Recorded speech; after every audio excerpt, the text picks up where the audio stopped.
moine de Sainte-Soline, rejugé hier en appel par le tribunal correctionnel de Poitiers. Oui, ce militant écologiste de 27 ans poursuivi pour avoir tagué un fourgon des forces de l'ordre et pour recel pour le vol d'une veste de gendarme. C'était lors de la manifestation anti-bassine de mars dernier. En première instance, l'homme avait été condamné à 1 an de prison ferme. Une peine démesurée, trop lourde selon lui au vu des éléments qui lui sont reprochés.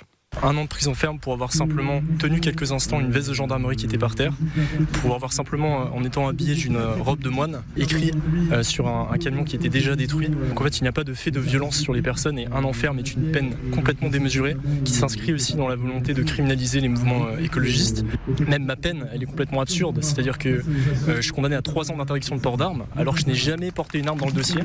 Donc pour moi, c'est très important de casser cette décision de justice. Là où il n'y a pas de fait criminel, en fait, arrêter cette criminalisation. J'espère que la décision sera plus faible, voire la relaxe. Et justement, la décision du tribunal sera connue le 4 décembre prochain. Les opposants au projet de bassine, eux, se retrouvent mardi prochain à Niort, suite du procès de 9 militants anti-bassine poursuivis notamment pour l'organisation des manifestations interdites de Sainte-Soline. L'incompréhension de Loïc Schneider, cet activiste déguisé en moine lors de la manifestation anti-bassine de Sainte-Soline en mars dernier.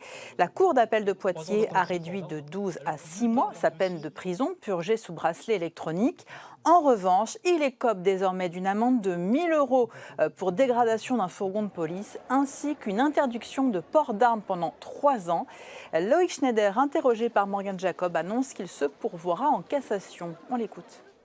Moi, je suis surpris aussi déjà de la gravité de la peine, et aussi parce que j'ai déjà passé 5 semaines en détention provisoire à Poitiers-Vivonne.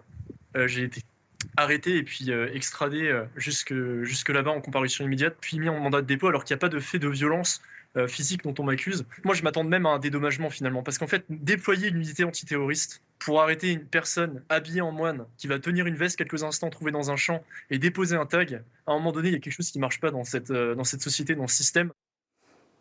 Par ailleurs, 70 manifestants de Sainte-Soline ont déposé ce matin une saisine collective auprès de la défenseure des droits pour que la lumière soit faite, je cite, sur les violences policières du 25 mars dernier. Ils décrivent dans cette saisine les conséquences de scènes de guerre qui les ont terrorisés, écrivent-ils, avec des blessures graves et nombreuses. Et pour aller plus loin sur ce sujet, vous pouvez lire le témoignage d'activistes des Soulèvements de la Terre sur notre site web na.france3.fr.